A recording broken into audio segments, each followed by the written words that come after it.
He screamed, "Get out forever." 24 hours later, I was living in my $32 million Malibu mansion.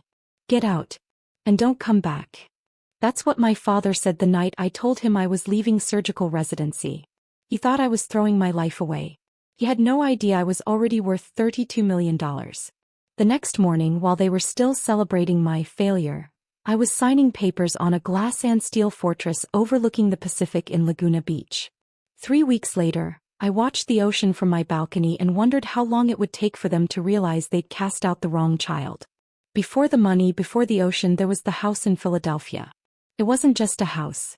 It was a monument to ego. A stone manor on the main line, built to intimidate. The air carried the sharp scent of antiseptic mixed with polished oak, like a hospital disguised as a home. My father, Dr. David Sterling, chief of surgery, ruled that house the way he ruled an operating room. No hesitation, no weakness, no dissent. Love wasn't something you felt there. It was something you earned. Dinner was at 6. Always. My brother Tyler, the heir apparent, sat at father's right hand. I sat at his left, the understudy who never quite made the cast. My mother, Patricia, sat at the end of the table like a footnote in her own life.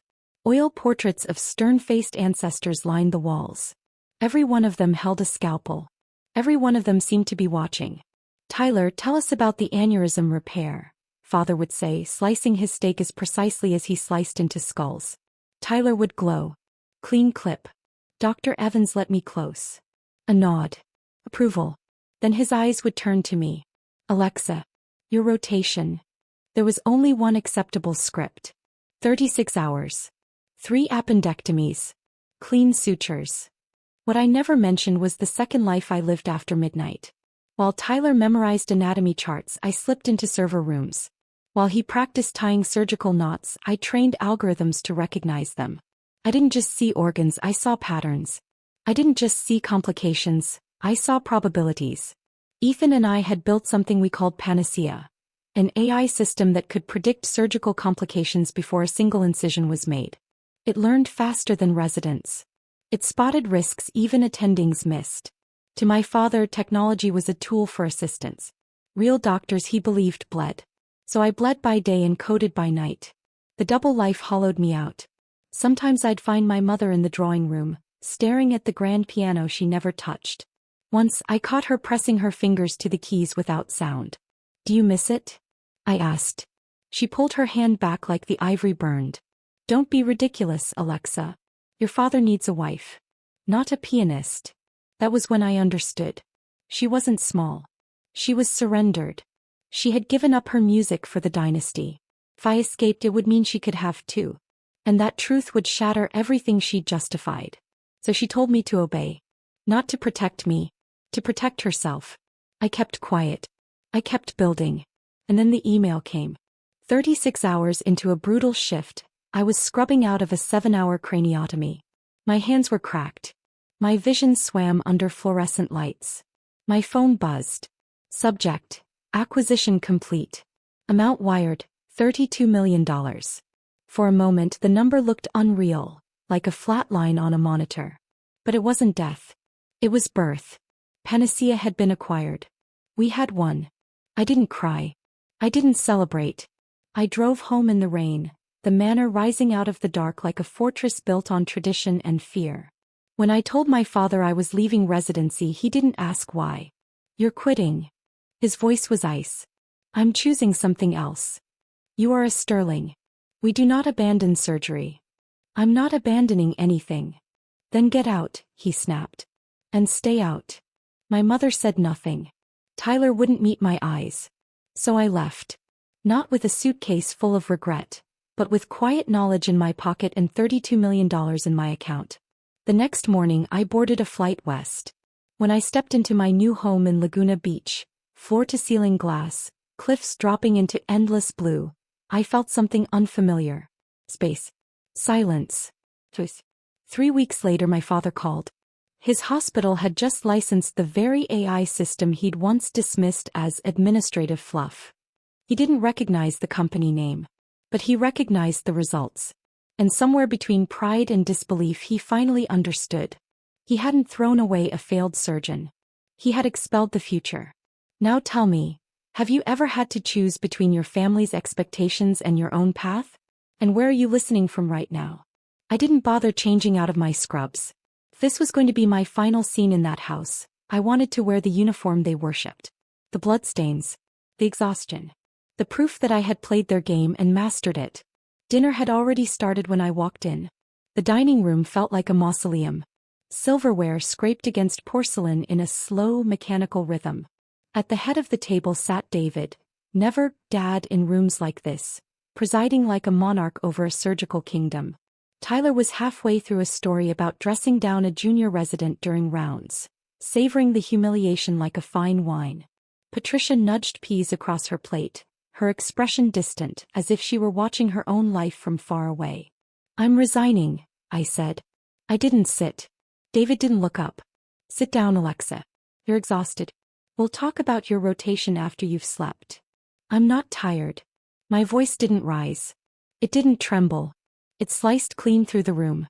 I submitted my resignation to the board 20 minutes ago. I'm done with surgery. I'm done with the hospital. I'm done with this life. Silence detonated. David placed his knife and fork down with surgical precision. When he finally looked at me, there was nothing paternal in his gaze. No confusion. No hurt. Only calculation. You are a sterling, he said quietly. We cut. That is what we do. It is what we are. If you walk away from that residency, you walk away from this family. I'm not walking away, I replied. I'm stepping into something bigger. I built a technology division. Something that will prevent complications before you ever pick up a scalpel. It will save more lives than you can in an operating room. He stood abruptly, his chair scraping back. Technology, he spat. You want to be support staff? A technician. His palms slammed against the table. Crystal trembled. Patricia flinched. You are humiliating me. There was not disappointment. Not fear for my future. Humiliation. To men like him, children aren't children. They're extensions. Reflections. I was supposed to mirror his brilliance back at him. By choosing something outside his understanding, I hadn't failed. I had disobeyed. And that was unforgivable. If you leave this house tonight, he said, pointing toward the door, you leave with nothing. No trust. No contacts. No sterling name. I don't need your name, I answered. I have my own. Give me the keys. I paid for the car. I paid for the clothes. If you want independence, start from zero. I reached into my pocket and pulled out the Audi key fob. I placed it gently beside his untouched wine glass. You paid for everything, I said evenly. Except my mind. Patricia made a small, strangled sound behind me, but she didn't rise. She didn't defend me. She didn't speak. I turned and walked out. The rain hit me like a wall. By the time I stepped onto the porch, I was soaked through. Behind me, the heavy oak door slammed shut. The echo cracked through the storm like a gunshot. He believed he had punished me. What he had really done was amputate me. He cut me off to preserve the illusion of the family body. He never noticed the infection was his own ego. I walked down the drive until the manicured lawn dissolved into trees. I sat on a stone wall slick with rainwater and opened my laptop. The glow of the screen lit the darkness. First, my checking account. 0. David had frozen the trust fund I hadn't touched since I was 18. Every credit card. Cancelled. He thought he'd reduce me to nothing. I stared at the numbers for a long moment. Then I logged into a different account. The one he didn't know existed. The one wired earlier that evening. $32 million. The rain kept falling. The house loomed in the distance, lit and imposing as if it still had power over me. But for the first time in my life, I wasn't standing inside its walls.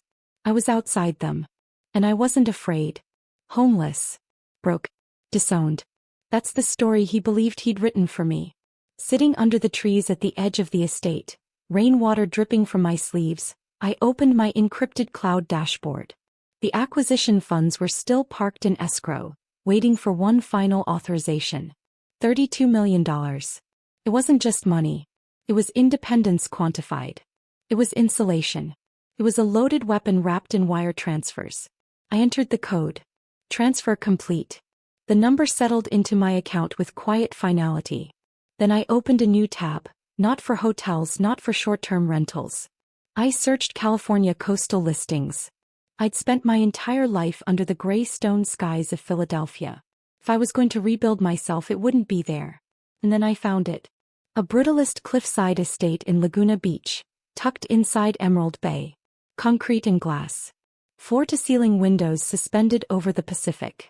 It looked less like a house and more like a statement. A bunker designed by someone who trusted beauty but not people. Price: $24.5 million.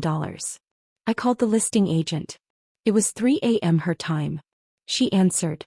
"For that price," I said, "you always answer." "Miss Sterling," she began carefully, "you haven't even toured." "I don't need a tour. Send the paperwork." Cash. Silence. Then compliance. I closed the laptop. The rain had stopped. The night felt different now, not suffocating, just wide open. I didn't book a suite. I didn't call a friend. I went to the only place that felt like mine, the server room at our startup's office. It was windowless, humming, alive with cooling fans and blinking lights. The air was filtered and sharp. I curled up on a beanbag in the corner, still damp, and fell asleep to the steady pulse of machines. That hum was more comforting than any lullaby my childhood home had ever offered. Sounded like the future. The next morning I boarded a flight west. No farewell. No announcement. I simply vanished. When I stood inside the empty living room of the house in Laguna Beach days later, the ocean roared below the cliff like a warning and a promise. The structure was even more imposing in person. A concrete monolith staring down the Pacific as if daring it to rise. I expected triumph. Instead, I felt something colder. Security. No one could reach me here without permission. No one could measure me against an ancestor's portrait. No one could revoke my oxygen. I hired private security. Installed cameras. Replaced every lock. I bought a white Range Rover, exactly the kind of vulgar display my mother would have sniffed at, and drove it fast along the Pacific Coast Highway, wind tearing through my hair. For the first time, I wasn't being observed. I was building more than a house. I was building distance. 3 weeks passed in near silence. I woke without alarms. Ate without scrutiny. Worked without reporting my productivity to anyone's ego. The quiet felt explosive at first, like a bomb waiting to detonate. Then it began to feel like healing. I was a ghost to my old life. And it was bliss. Until Tuesday morning. TechCrunch published the profile. The headline was engineered for clicks. The surgeon who dropped the scalpel for code, inside the $32 million exit. It detailed everything. The acquisition. The valuation. The innovation. And in a neat paragraph near the bottom, my relocation to a private cliffside estate in Emerald Bay, Laguna Beach. From Silicon Valley to the main line, the news traveled faster than any pathogen my father had ever studied. My phone, dormant for weeks, began vibrating violently across the marble kitchen counter. Cousins, former classmates, colleagues who had once dismissed me. Then Tyler. No greeting. No pride. Just a screenshot of the article. Is this real? It wasn't concern. It was inventory management. He was calculating. Comparing his projected neurosurgery salary against my liquidity. Watching the hierarchy shift in real time. I didn't answer. My mother called next. I let it go to voicemail. I listened beside the infinity pool, waves crashing below the glass barrier. "Alexa," her voice wavered theatrically, "your father is not well. He saw the article. He's in a state. We didn't know. We were just worried about you. We're coming to see you. We need to fix this before it's too late. We land Saturday." Not a request. A declaration. The old choreography: announce, dictate, expect compliance. But they had misjudged the stage. They weren't summoning me to the manor in Philadelphia anymore. They were requesting entry to my fortress. I could have blocked them. Told security to deny access at the gate. But that would let them keep their version of the story. The unstable daughter who couldn't handle pressure. The runaway. Well, they needed to see it. They needed to walk through halls built with what my father once called servant tools. They needed to feel the weight of the empire he'd dismissed. I texted back 2 words. Saturday. Noon. Then I prepared. No flowers. No warmth. No softening touches. The house remained exactly as it was. Minimal, severe, impenetrable. I wasn't hosting a reunion. I was staging a reckoning. I called Ethan. "They're coming," I said. And for the first time since I'd left that rain-soaked porch, I felt something close to anticipation. "Do you want me there?" Ethan asked. "No," I said. "This one I handle alone. Just keep the server logs open. If I call, I'll need back-end access." "You're seriously going to show them the code?" I looked out at the sun slicing across the Pacific, bright and sharp as a scalpel. "No," I said quietly. "I'm going to show them the future." They arrived at exactly noon. A white rental sedan crept up the winding driveway, dwarfed by concrete walls and steel gates. From the upper terrace I watched them step into the California light. They blinked like creatures dragged out of a tunnel. Heavy tweed jackets. Polished loafers. Pearls. They were dressed for a country club luncheon back in Philadelphia. Against the salt air and brutal sun of Laguna Beach, they looked faded. Muted. Outdated. They looked like yesterday. I walked down the floating staircase and opened the 10-foot pivot door. No hug. No handshake. "Welcome," I said, stepping aside. The house absorbed them the moment they entered. 30-foot ceilings. Concrete planes intersecting with warm walnut. A wall of glass framing the Pacific like a living mural. David paused in the foyer. His eyes swept everything, not in admiration but inspection. He was hunting for imperfection. A smudge. Vol. Something he could dissect and use to reclaim authority. There was nothing. "I maintain this house the way he maintained an operating theater. Immaculate." "It's substantial," he muttered. "It's secure," I corrected. We moved through the space like a procession. The infinity pool spilling into the horizon. The cantilevered deck suspended over crashing surf.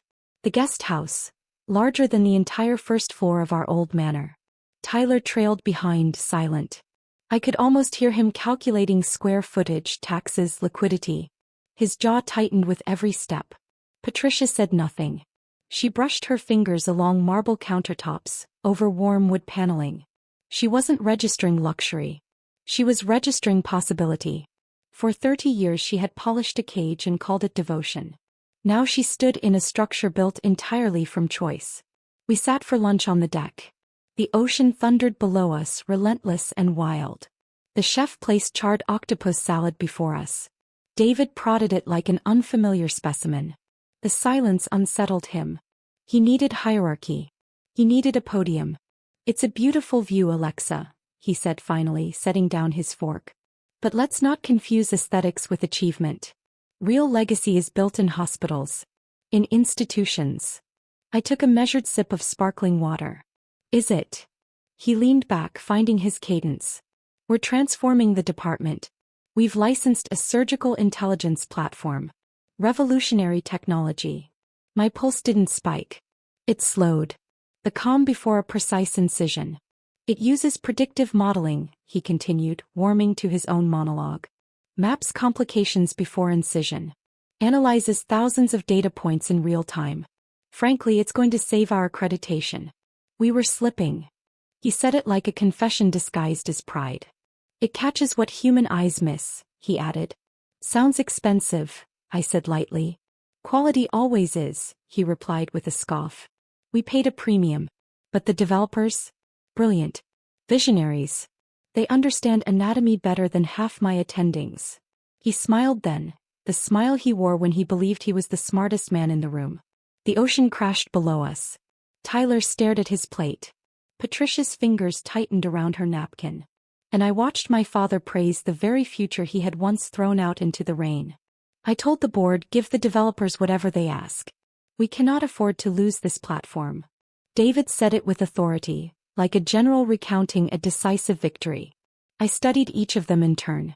Tyler was nodding along, eager, loyal to whatever preserved the sterling hierarchy. My mother stared past us at the horizon, her expression unreadable. And David, he was radiant. Proud of a machine he believed affirmed his genius. He had no idea he was applauding the mind he once tried to cut out of his life. "It's ironic," he went on, sipping his wine. "I used to say technology was just support staff. But this software, it thinks like a surgeon. A master surgeon."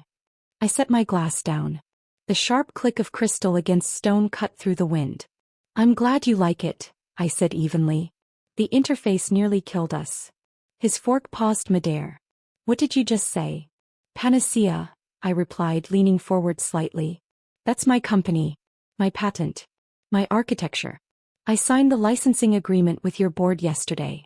The ocean roared below us. You're not adopting a system, I continued. You're deploying me. Silence collapsed over the table. You could see it happen, understanding arriving in stages. First confusion. Then recalibration. Then the dawning horror. He wasn't the authority anymore. He was the client. Tyler made a strangled sound and set his water glass down too hard. His eyes darted between us. In that instant he understood the inversion. The Golden Sun was now operating inside infrastructure built by the exile. David's complexion drained. You own Panacea? I built it, I corrected softly. With the servant tools you despised. For a second I expected fury. A slammed chair. A theatrical exit. Tad, he smiled. It was worse. A brittle, scrambling expression, history being rewritten in real time. Well, he said carefully, this is extraordinary. I always knew you had a brilliant medical mind, Alexa. Even if you expressed it differently. This is a sterling triumph. We should talk about integration strategy. I could advise. Consult. I raised a hand. I'm just saying, he pressed, a tremor slipping into his voice. This is a family achievement. We can position this together. There is no together, I said. The anger I once carried wasn't there. Just clarity. You ended that when you told me I was nothing without your name. Now your hospital wires 7 figures a year to use mine. The breeze lifted the edge of the tablecloth like a quiet applause. I stood. I have a call with my CTO in 20 minutes. Alexa, my mother whispered, finally speaking. Please. The gate code resets in 10, I replied calmly. Don't make this awkward. They rose slowly. Against the endless blue of the Pacific, they seemed smaller than when they'd arrived. Not diminished by wealth, but by irrelevance. As they walked back through the house, they no longer examined the architecture for flaws. They absorbed it differently now. Not as critics. As outsiders. The front door closed with a controlled final click. I watched from the foyer as the white rental sedan wound down the driveway and disappeared onto the coastal highway. I felt no grief. Only the clean relief of removal. The diseased attachment had been severed. The wound had sealed. I was intact. Night settled over Laguna Beach. The house glowed against the cliff like a lighthouse built of concrete and intention. In my office, surrounded by glass and starlight, I opened my laptop. The live dashboard flickered to life. Panacea was running in hospitals nationwide, including Philadelphia General. Status, active. Critical anomalies, 0. Lives protected, 142. The data streamed in real time, pulsing across the screen like an EKG. It was a heartbeat. My heartbeat. I had laid down the scalpel. Picked up the code. And in doing so I saved the only patient who truly depended on me. Myself. I closed the laptop and stepped out to the edge of the infinity pool. The ocean thundered below, untamed, unapologetic. Sometimes survival isn't about healing what's broken. Sometimes it's about cutting away what never should have remained attached. You are allowed to choose yourself. You are allowed to redraw the hierarchy. You are the surgeon of your own future.